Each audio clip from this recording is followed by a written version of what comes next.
الاعتبارية اللي يدش أي واحد عندهم يحترمون على راسهم ويضيفون على أي شيء، ما في شيء على ليش داش ولا على شو انت ولا شنو، ما عندهم نظام.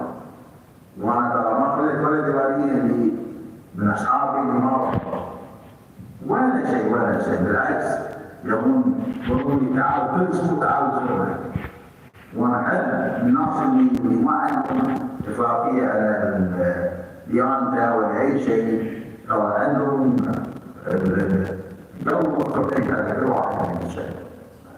الجاليات الشيوعية والكويتيين أو الجاليات أخرى في الكويت تجربة مستوى عالي وراقي، حيث أن كل طبقات المجتمع يمارسوا هوايات سواء كان رياضي أو متعلم، كل من يستطيع الإنسان أن يمارس من أنه طبيعيا يعني. فالحمد لله يعيش الإنسان في هذا البلد بحرية وأمان، وكما تعلمون هذه صفة من البلد الراقي، أن يكون الإنسان يعيش بالحرية. دينا من الاقتصاد حسابنا خاصة، والحمد لله وضعنا مالية أفضل الحمد لله. أعطينا الفرصة لتسهيل الشغل بالراحة، مستانس يعني مع اهل الكويتيين وناس الكويتيين على الحب اللي معطيني اياه، مساعدات اللي معطيني اياه بكل وجودهم، بالمعرفه اللي عندي اياهم خير ولا اليوم. ترى في ناس اللي يعرفوني صار لهم يكون 30 سنه ولا زالوا موجودين وياي.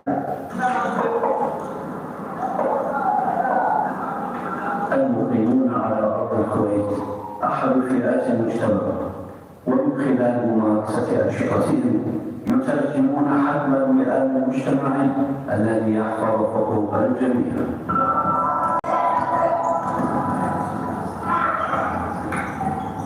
يمارسون في كل مكان في شواطئ، ونعم ينشرون الحرية، وترى من يركب الدراجة ويركب كل شيء. أما أنت تحافظ على القانون وأنت خوف هذا البلد. وأهل الكويت ما ينسوا معي واحد، لكن نبين ناس عندهم كل البركة والاحترام على ضيافتهم ما أشوف في الحياة، لأن أنا تربيتي وياهم عايش وياهم بالكل احترام. صراحة إذا رحت أي واحد تقعد وياه تحطون على راسهم شلون ضيفونك. ونشكر الجمعيات الخيرية الفاعلة في هذا الدور، ومنها جمعية سلسبيل التي آلت على نفسها خدمة الجاليات في دولة الكويت، جاليات غير ناطقة باللغة العربية، فقدمت لهم الكثير، وما زالت جمعية سلسبيل الخيرية تقدم بالتنسيق والتعاون مع منظمة الجاليات ووزارة الأوقاف والشؤون الإسلامية. ضيفك ضيفنا فكرة أطلقتها جمعية سلسبيل الخيرية، تبدأ من مسجد الغالب والإقرافي بمنطقة النهضة كأول مبادرة للتعرف على هويتنا وزيارة معالم الكويت.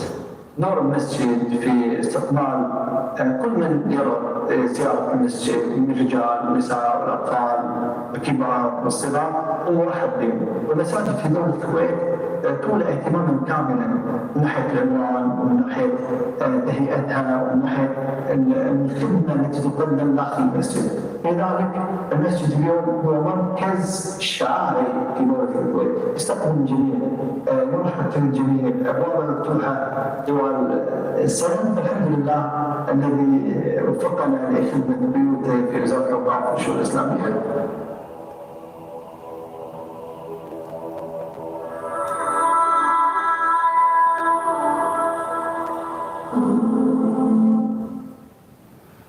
So that was a short presentation that we had given at the time when we had inaugurated this center last year in March. The chief guest of this inauguration was Mr. Marzouk Al-Ghanim himself. And we had in attendance over 66 to 77 ambassadors and officials from different embassies who had attended this event. And because I had asked Ms. Shema if you were there, she said you were not, so I made it a point that I show you this video that all the ambassadors had seen. So our project, Your Excellency and Mr. Special Guest, is your guest is our guest. What we say in Kuwait, that you as the Embassy of Hungary is a guest to Kuwait. And then your people and your staff and your people, everyone that comes to Kuwait, they are all our guests. So your guests, you are our guests, and your guests are also our guests. This is the message that we intend to give to everyone who is a part of what Kuwait has to offer to the world in terms of peace and collateral relationships. We would now, I would like to introduce one of our star tour guide, Mr. Harun Rais. He's an engineer by profession, and he volunteers with the mosque to give a mosque tour. So we're going to have, I'm going to give Mr. Harun to take over from here, who will guide you through the mosque tour today. I would like to welcome you all again with the universal greeting. Assalamu alaikum wa rahmatullahi wa barakatuh. Peace and blessings for all those in this blessed and auspicious month of Ramadan, especially. Now, in the next 15 to 20 minutes, I will be your tour guide for this mosque.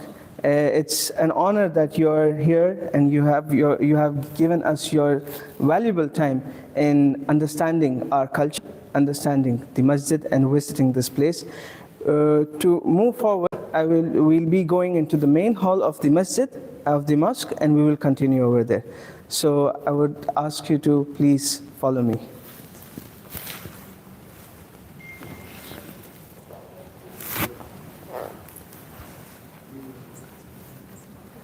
Will be for the monks, so I will be really still. Okay, okay, but I can leave the flowers here.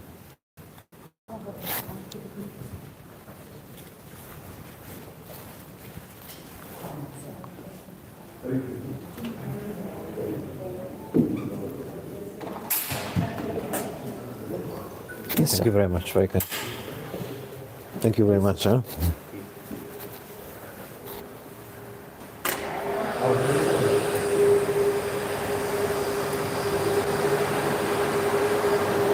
Assalamu alaikum. Assalamu alaikum. We're going to the center part of the masjid, just so that we have a full view.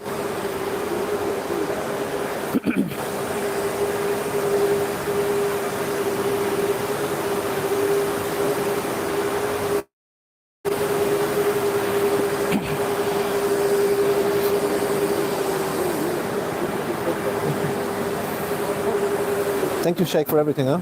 Thank you. Okay. Okay. I think this is a good spot. Okay. Your Excellency, Mr. Anders and Mr. Chaba. First of all, I would like to ask you to take a while and actually enjoy the elegance of this mosque. Actually, I would like to ask a question. How many mosques have you been to before? Well, when Sheikh said that the influence in order to design and construct this mosque is coming from Morocco, my second posting was in Morocco. MashaAllah. So one of my favorite mosques is the big one in Casablanca. Yes. Everybody knows about it. Huh? Yes, of course. This is the biggest mosque in the world. Huh? I mean, or one of the biggest mosques in the world. Definitely. And when you enter here, you have the same impression. MashaAllah. So I got the same impression. Yes. I cannot recall. I think it was named after the father of in Casablanca. Yes, I think one it's of called the Hassan it was Mosque, named one of the leaders at that. the king, that point. the father of the actual king Yes. of Morocco. So what about you? How many mosques have you been to before? It's for my mosque. Very nice to meet you. Very nice to meet you. I was in Kazakhstan almost 20 years ago, Oh, really? and I visited Kazakhstan is half Muslim. Yeah, a major. Visited the major mosque in Almaty, Uh-huh. the biggest Okay. city in Kazakhstan, and the Okay. capital in Astana. Okay. That's a really big one. Nice, nice, nice. Now the So- thing about the mosques you have been to, you will notice that these mosques are very specific to the region, and the different architectures that come to this masjid are very confined. Like for Morocco, they have their own architecture, but if you observe the different elements, architectural elements and design elements in this masjid, it's a combination of many. You have something from the Ottoman period, you have something from the Moroccan, you have some design elements which are very purely geometrical. They're mathematical models of design if you go to see. And that you would notice in the outer portion of the masjid. Okay. But today I want you to know what is it about, really about masjid. Masjid is definitely a place where we all come to pray. But more than a place to pray, it's a community center. It brings different cultures together in front of the Creator. In our life, which is filled with hassle and busy, we are busy with a lot of stress and tensions on the back of our head. When we come back to this place, which is so serene and ambient, you want to push that all back and then stand in front of your Creator all together, focusing on one point and being thankful and worshipping to that one Lord. This masjid in particular has its own uniqueness because this masjid serves for a bigger purpose in this in the larger community of Kuwait. It serves for the different funeral services that happen. This masjid, you might see there are a few monitors. This monitors basically display on the hall where you have the commencement of the funeral services. And other than that. Sorry? I need to be a little louder, no problem. No, it's good, it's good. Okay. Other than that, other than the funeral services, this masjid is also, as I told, it's a community center. In auspicious months such as Ramadan, we invite, the mosque management invites different reciters and professionals in the Holy Quran who come and lead the different prayers throughout the day. Now, any mosque you'd go to, there's a very typical design. There's a niche, there's a pulpit, and there are lines and rows of lines you can see. What does this line signify? Do you have any idea? You might have noticed in the other masjid also. For the prayers. Exactly. And more than the prayer, it is about justice and unity. All people in front of the Creator, they're all the same. There's no poor, there's no rich. There's no differentiation in race. Everyone is the same in front of the God. And this arrangement is basically to come together and stand in front of your Lord, focusing on one direction. And all the masjids are directed towards the Kaaba or Masjid Haram, which is in Mecca. And this is for the unity of the of humanity, so that we try to focus on one Lord. Unlike other places of worship, you will not see paintings over here. You will not see idols over here. Because in Islam, we truly believe that you do not need a source to actually recognize your Lord, because your Lord is out of your imagination. He is something that is very unique. He is the only one. Now, Sister Teresa was mentioning about the Holy Quran. There's only one book that you will see over here all around, and that book is the Holy Quran. The uniqueness of the Holy Quran is that 1400 years since it's been revealed. You take any Quran in the last 1400 years, there is no difference. There can't be any difference. And this is a challenge. I do not know if you have read the research papers from a scientific center in Germany. They did a complete research where they took different Qurans from a span of more than 1,000 years and they compared them. They couldn't find even 0.0001% difference in the scripture of Quran, and that is the uniqueness of it. And before I can go further, I would like to just recite a few verses from the Holy Quran, just so that you have a feeling of what it sounds like, and maybe if it really interests you, maybe you can go back and have more understanding of what the Quran is. أعوذ بالله من الشيطان الرجيم بسم الله الرحمن الرحيم الحمد لله رب العالمين الرحمن الرحيم مالك يوم الدين إياك نعبد وإياك نستعين اهدنا الصراط المستقيم صراط الذين أنعمت عليهم غير المغضوب عليهم ولا الضالين.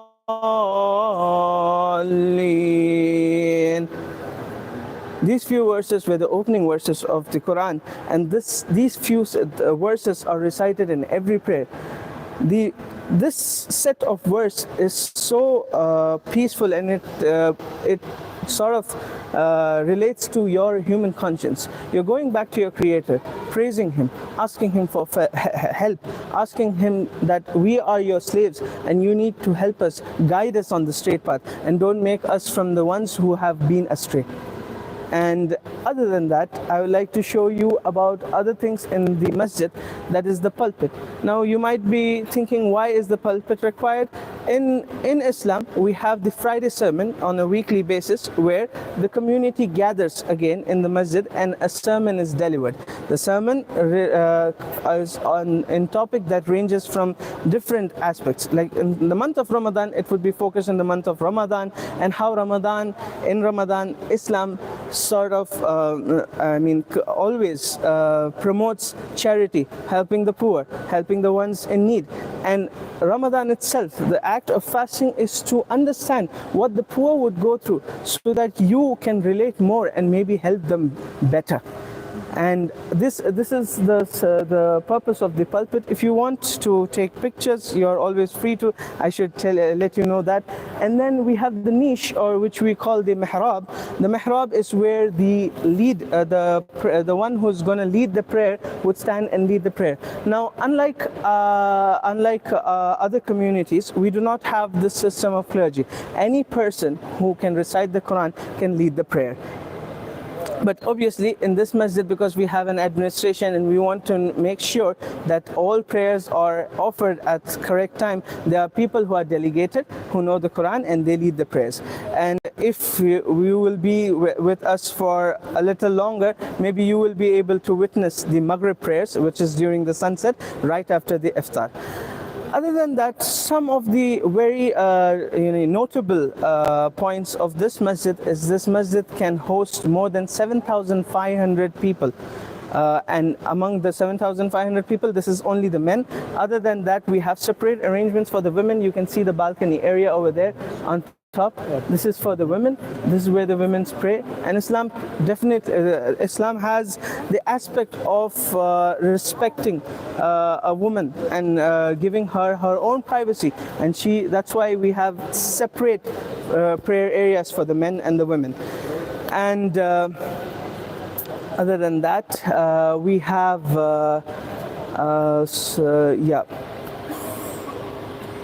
okay. We have a place for ablution, and you might be noticing that when we entered the masjid, they were all cleaning the masjid. It is a command of Allah that you keep the place of prayer pure and clean at all times. And that's why even when we enter the masjid, it is a common practice and it is a necessary practice that you clean yourself and keep yourself well and tidy when you present yourself to your Creator. And other than that, we have this masjid which was built and at a cost of 5 million dinars, that is almost 5.8 billion Hungarian forints. Yeah, 15 million euros. Yes. $. Yeah, same. Same, 15, yeah. Roughly, yeah. And you can see we have so many boys over here. This is all part of maintaining that community. The boys come over here, they learn, they meet with each other, they socialize, they know each other's pain, they know each other's gesture, they know each other's happiness. And that helps us to build a complete community through this masjid. And I think you have understood what the masjid serves. More than a prayer place, it's a bigger community center. It holds the community together to promote peace and harmony. I hope this small tour, because of the lack of time, have enlightened you and added some value to your understanding of what a masjid is and what a place such as a mosque can serve. And I hope tomorrow when you have your guests, you will bring them because you like this place more than any other. And inshallah, hoping to see you again. Please take your time to stroll around and have pictures as well as you like. Thank you very much.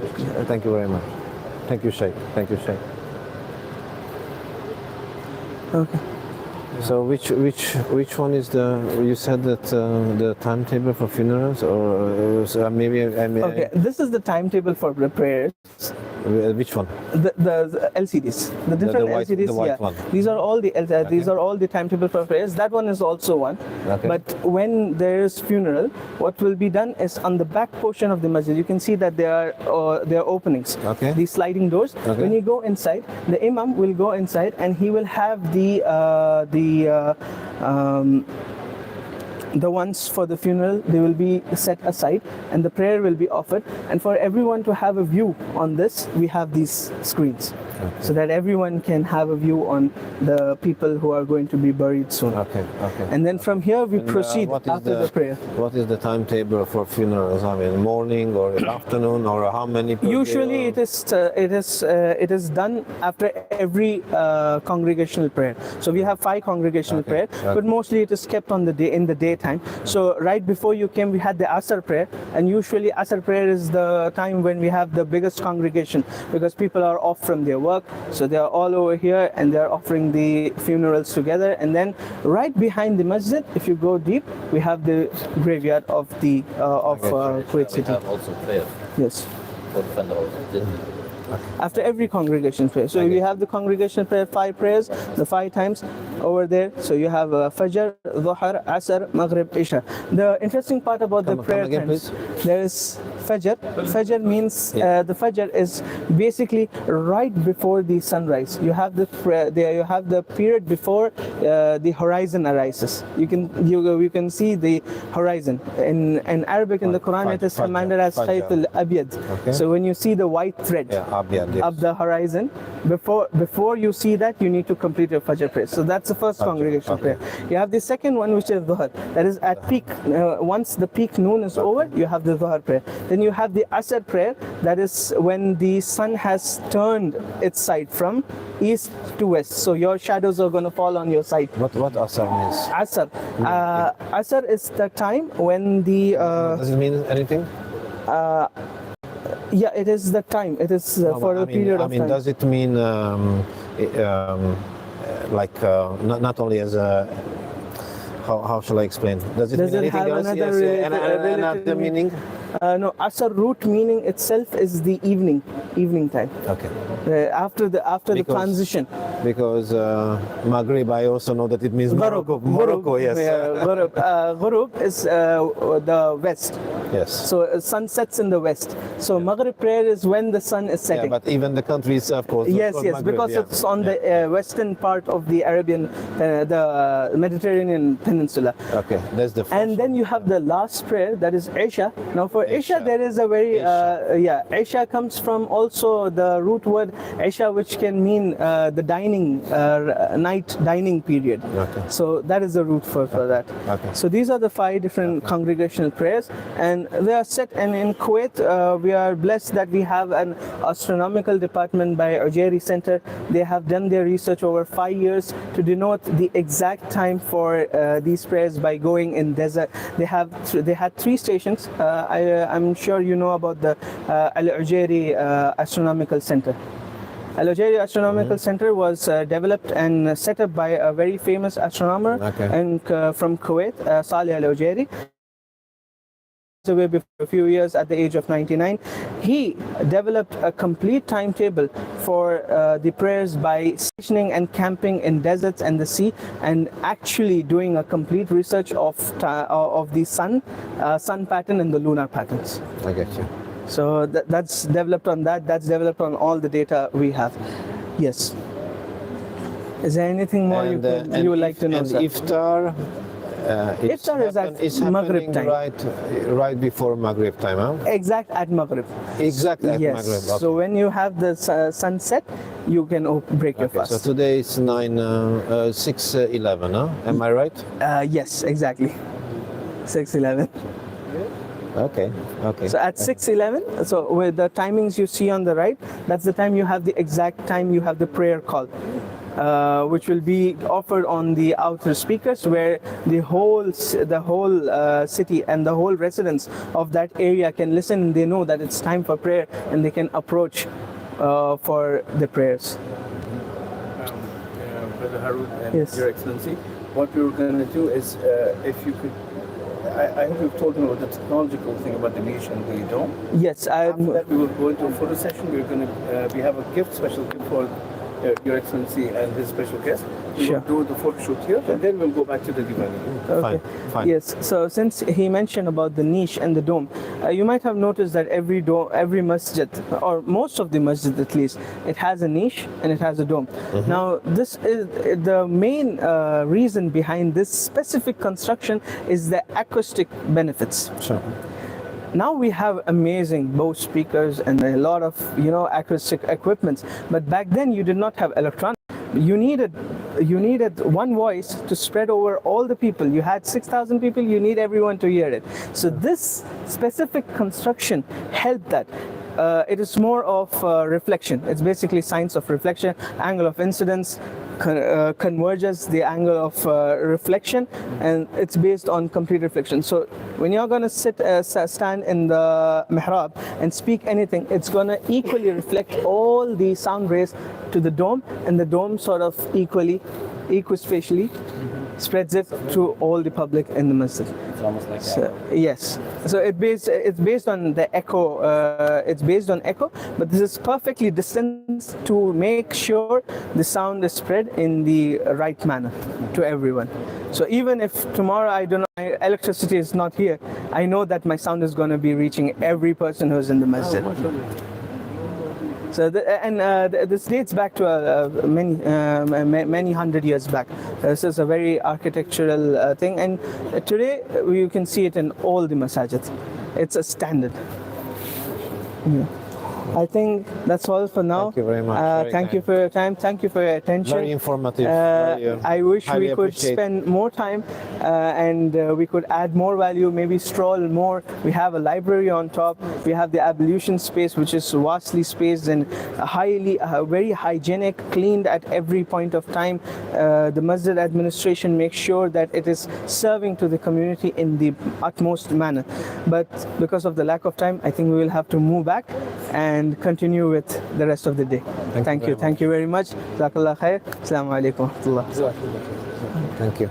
There is some gift he will bring here. Thank you very much. Yes, we want just a picture Thank you. Thank you, Sheikh. together. Please. تفضل تفضل Yeah. تفضل الصورة. We'll take together picture of this. Teresa. Madame Teresa. We want a picture. يلا. تفضلوا تفضلوا.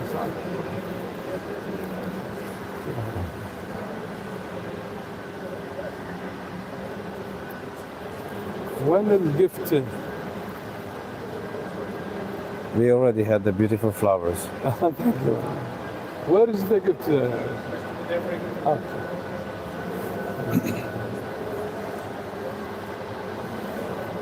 This takes 7,500 persons. Beautiful place.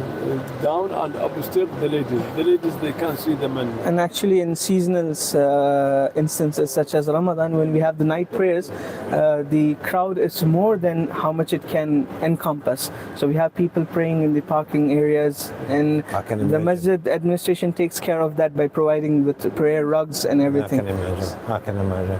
Sheikh Nabil, Sheikh Ahmad is bringing. Your Excellency, Mr. Shabir, if you like certain areas of the mosque, we can have our people take sets of photos for you for memory. Very kind. Very kind. Please let me know. We will have our cameraman take those photos. The best picture is the best picture is what you are doing with your own eyes and brain, huh? Am I right? Yeah. You one question actually. Yes. I'm not sure if it's correct, but Sure, sir. you spoke about that for hundreds of years Yes. the verses of the Quran is always Yes. 100% the same, should Yes, be sir. the same or Yes, the sir. same. I was you know there is Jihad, he's secretary for Turkey. Naab Rais. hello, how are you? Ambassador of Hungary. Nice to meet you. Nice to meet you. Nice to meet you. Hello. It's a pleasure to meet you, Dr. Santo. Yes. So obviously there is Hungarian translation of the Quran, and some scholars they don't like the translation because there is some There might be some misinterpretation. Yes, exactly. So what do you think about it? One thing is that the Quran is inscribed in Arabic, and the Arabic is untouched. Now, definitely, when we take a language, there is a difference of interpretation based on the understanding and based of the social understanding of people. Yes, we all Muslims, for the sake of unity, we have always tried to understand. We have seen the Arabic, because since it is written in Arabic, I will first know what Arabic language is. I'll do my own research in the Arabic language, so that there is no chance of any misinterpretation. If we have understood the Arabic language in its depth, then obviously there shouldn't be any difference of interpretation. But at the same time, there is something that there is an idea, like there is an understanding which changes with time. For example, in the time when there was no space technology and also technology related to embryology, people did not understand few verses of the Quran. Okay, but today, when we have embryology and we have space technology, we understand embryology better than ever. And we notice that 1,400 years back, a man in the desert who did not know how to read or write, he somehow knew what happened in the womb of a mother. And that is a universal thing which everyone knows today. How could it be? How could it be that without any technology, without even a basic microscope, he understood what happened at a very atomical level, at a very microbiological level? It is definitely because the Creator knew that what He created, and He revealed it onto His messenger. The messenger conveyed it to us. So definitely, with time, with understanding, and with technology, our understanding gets better, but it does not nullify the past. I hope I answered your question. You did. Thank you very much. You're welcome. Actually, I'm from the Ministry. Shall we proceed? Yeah, we can proceed. Shall I? I'm just worried about the time. How are you?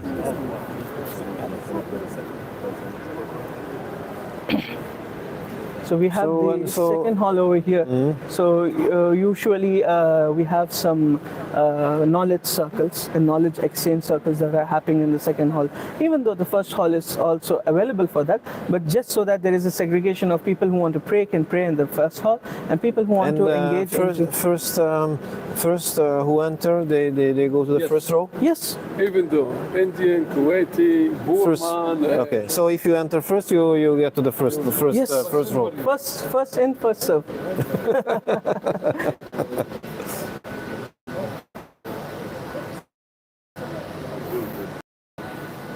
This is a second section. Okay. And even though in the normal days there is no plenty people. Let me check which area exactly. Where are we? This is in the area of Nahda. Nahda. Okay. Close to Nahda, they call it Slabikhat sometimes. There's an understanding of this place to be either Sulebikhat or Nahda, because previously it was completely recognized that the cemetery is a part of Sulebikhat. But the mosque is more a part of the residential area of Nahda. Okay, I can see.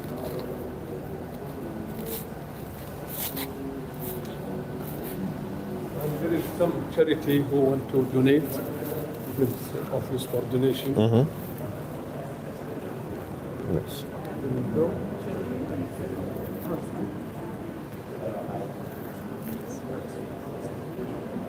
Whose daughter is she? Whose daughter is she? daughter of Mubin and Amira. Amira, why don't you introduce yourself? And his mother. Introduce yourself. Sheikh Mubin. Cutie, huh? Very nice. She is my friend, my best friend. Cute.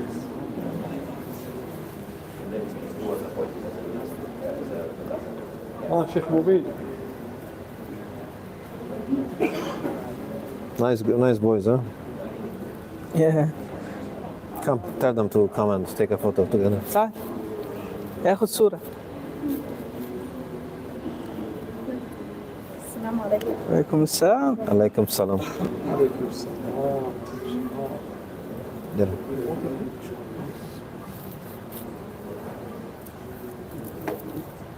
Wow. This is a gift. This is Thank you very much, Sheikh. thank you very much.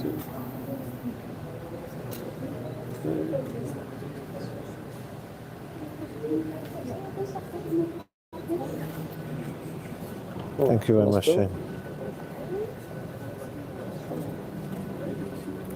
Thank you very much. Thank you. Very kind. Very kind. Thank you very much. This is, yes, please.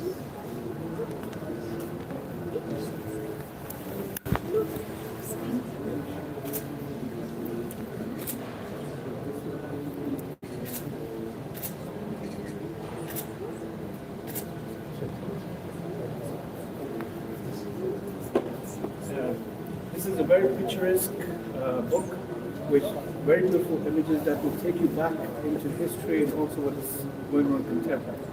So this is where civilizations will come together so that our message and our philosophy is the same.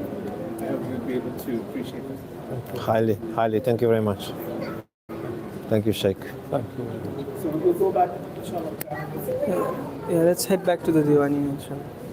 Okay. Okay. So let's head back to the gathering area, to the Diwaniya now. Thank you. Go head back to Diwania. Yeah. Okay, let's go.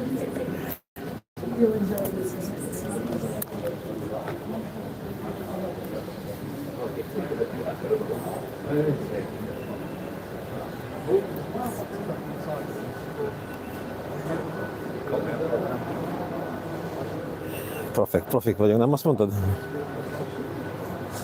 És ne ennyi víz itt, mi? Ezt a plezóért látnak.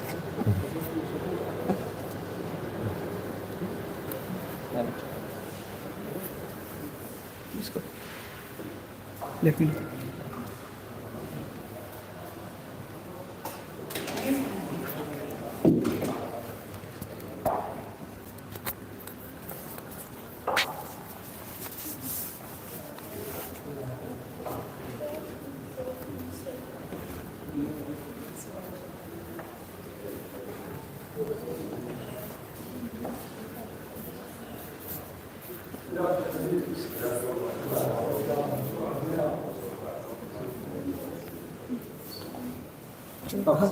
Thank you very much.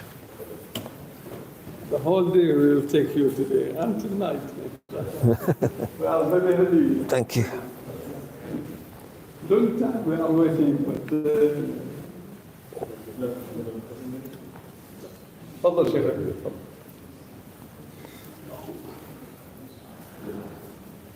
الدكتور أنس الشيخ أبي الغازي.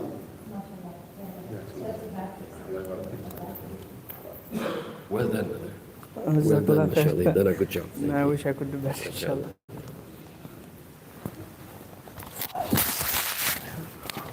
I don't know where I kept my phone.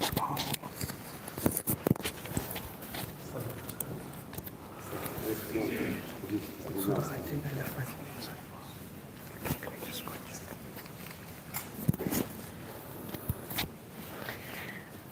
Thank you very much, Brother Harun, for that immersive experience.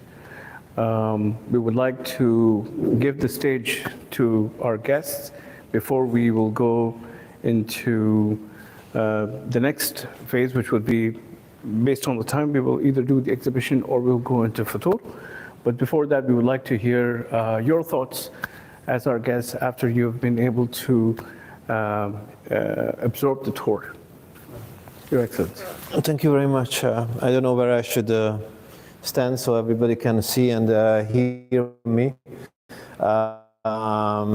Sheikh, all the friends, Madam, thank you very much for having us here tonight. We are extremely honored and privileged to be here. When I asked Miss Shaima that, bearing in mind that I have a friend in town, I would like to show him around. And it's Ramadan time, so of course it's a special time for you and us to understand your country, your culture, and your religion. I asked her to be able to have a look. Let us have the chance to see a nice mosque. Okay. I thought that we are coming here and we are going to have a tour and we will see the beauty of the building and then we will leave. So fortunately, this is not what happened actually. What happened is that we were received with a warm welcome. And not only we saw something beautiful, I think we can speak about it for hours and for days how beautiful this mosque is, but we also had the privilege to be welcomed as guests, as friends, and as brothers and sisters. So I highly appreciate this, and I also, you've been mentioning the word bridge a lot of times, a couple of times, and I would like to refer on this. And then I'm very pleased with your touring. It was very insightful, and I highly appreciate that our young brother. And it was also very nice to see all these young people, and especially the young lady who gave us this beautiful gift in the beginning. So speaking about the bridge and showing all these beautiful videos from the old times, and people have been interviewed from different communities. I would like to say that. Yes, we are privileged to be here not only as humans, as guests of yours, but I'm here also as an ambassador of Hungary, and I'm very happy that you started saying that. For your community, you would like to have some guidebooks about my country.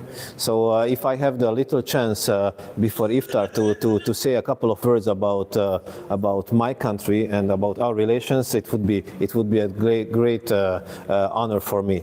So showing these old videos, we can also say that Hungary has been here for a long time. You gained independence, and right after that we established our diplomatic relations with you in '64.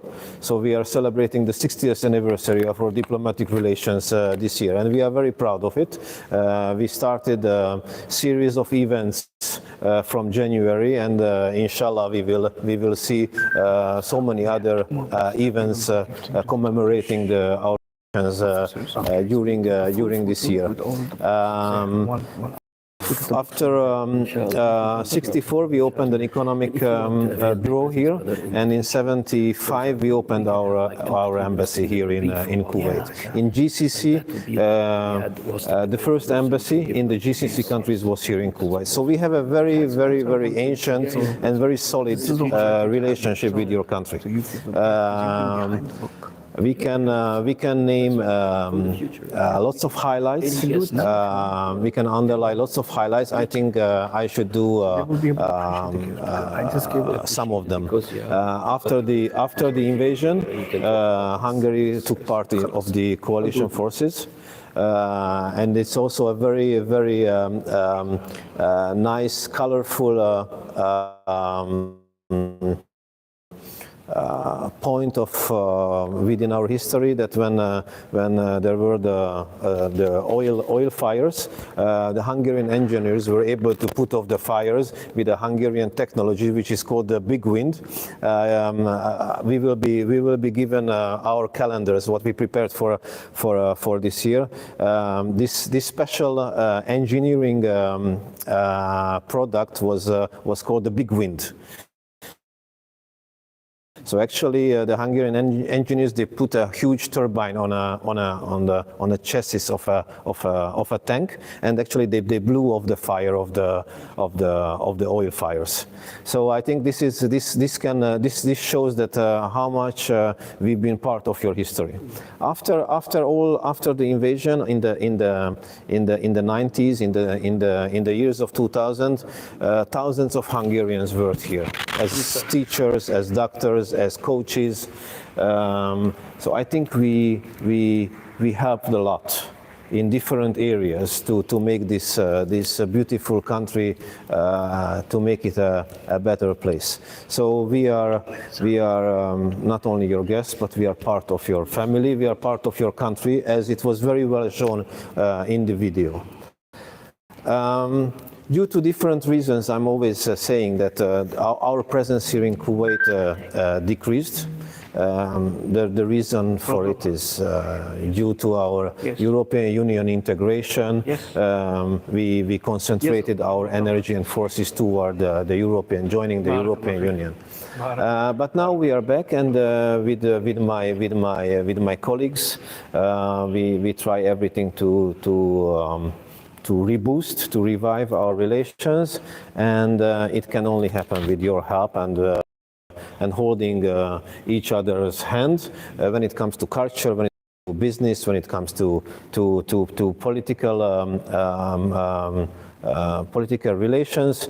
We are congratulating the new emir. We are congratulating the new parliament and we wish you all the best and all the joint and common successes. And thank you very much for having us on behalf of my friend and on behalf of my colleagues. Thank you very much, Sheikh.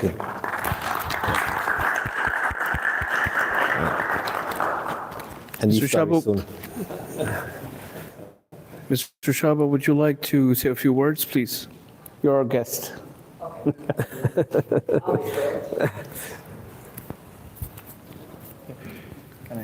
Sure. Okay, so as I promised, I'll be short. I am here as the friend of the ambassador of Hungary, and I'm pretty appreciated and honored for being here. And it was just a surprise for me, the opportunity to visit this mosque.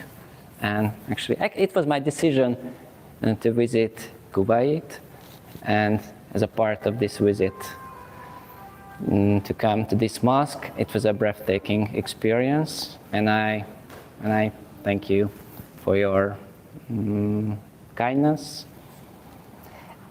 I can say that I found something here, maybe some part of my inner peace, or something like that. Okay, maybe these words can be strange, but yeah, I found something. I tried to lead a life I tried to live with open heart, and I try to feel the essence of other cultures and other religions. So I can repeat myself. I found something here. I don't know exactly what I did, but something exciting and something deep. So thank you.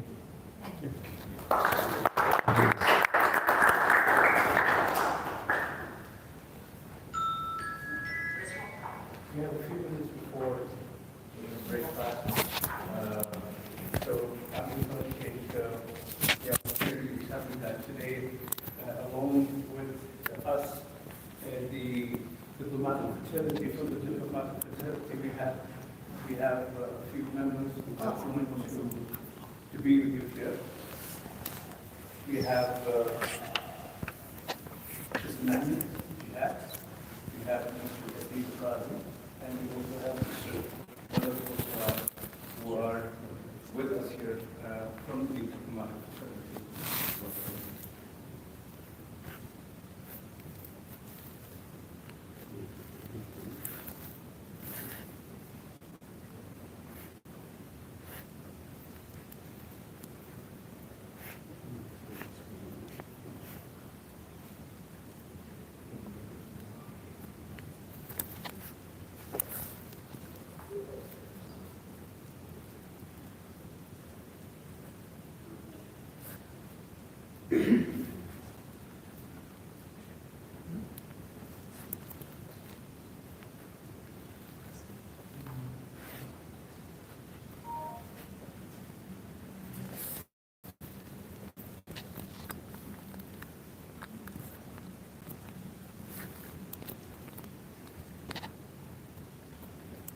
This country, I'll just take another minute of your time. Now, the books that were given to you, he is behind those books. He has done extensive research. He's a doctor by Catholic profession. He has doctorates in human sciences. Give you an insert into the books that you have. Just wait for the lesson to finish. Right.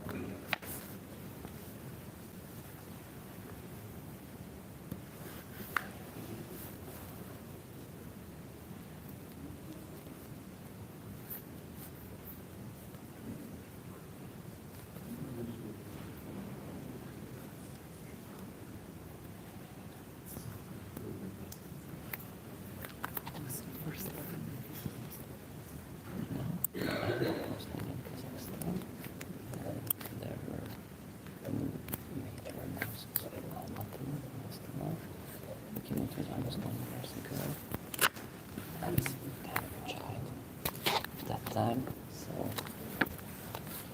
I can say that I'm a different person. So I became, this is not an exaggeration, I became about from that time. So I turned 50 some weeks ago, and somehow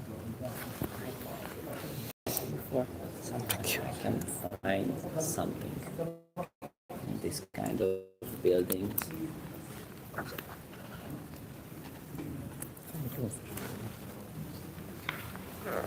Your Excellency, I would like to thank you for answering our invitation to come to the mosque as well your guest here. I was honored by Mr. Farisi and the committee to be invited to give me a brief talk about this project. Muhammad and Civilization is a project that took us about 10 years to complete. Muhammad and Civilization, the big book, is in fact the culmination of this hard work. We completed this during the pandemic. 2 years before the pandemic, we released the Hungarian edition. And that was, in fact, in Budapest, 2 years before the pandemic. But it was a pocket guide. Okay. During the pandemic, we have completed the book to be as a big book. We wanted to present our Prophet, peace be upon him, who founded a civilization that is based on morals. And we would like people to know more about that. So the book is divided into 3 parts: a biography about Prophet Muhammad, peace be upon him, his teachings, and the Islamic civilization. There are quotes by Western thinkers. One of them is Joan Cole, who wrote a book called Prophet Muhammad, a Prophet of Peace Amid a Clash of Civilizations. So when you read the book, we would love to have your comments after that, and I hope you will enjoy it. I would like also to thank Mr. Farid Al-Ali, who has been our partner for more than 10 years with his great artistic work. Mr. Farid has designed 500 artworks actually for the word Muhammad. And we were honored to utilize these, in fact, artworks in our books, which has been now translated to approximately 25 languages. By the beginning of this Ramadan, we have printed the Azerbaijani language, in fact, just about 4 weeks ago. So it will be our pleasure to have you with us tonight, and thank you very much for listening to us. Thank you. Thank you very much.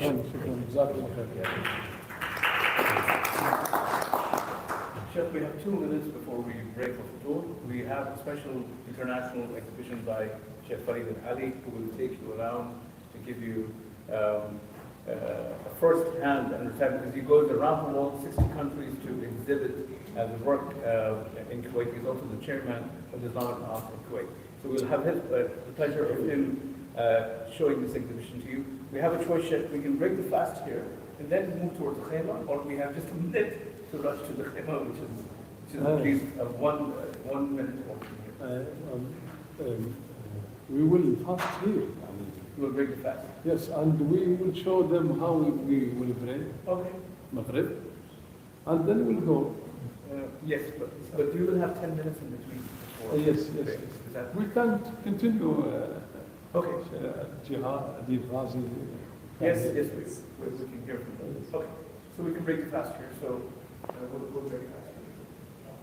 So we're going to break fast with just someone, and of course, all our arrangements are done near our traditional khayma, which you will see. I'm sure you'll be able to appreciate that. Thank you very much. يشكرنا ورا الصلاة. طيب ونوريهم الصلاة احنا نصلي. يحب الصلاة. الشيخ أديب رازي يعني يمكن ما حد يعرفه، أول سهم في جمعية سلسبيل من أول أسهم، وما يدري لكن أجورك عظيمة والله. اي والله من أول أسهم مريته وجزاه الله خير، يعتبر يعني ثالث أو رابع سهم في جمعية سلسبيل. الآن هاي جمعيتك شوفها الآن كبرت. الله يبارك. هذه خلاص. لا جزاك الله.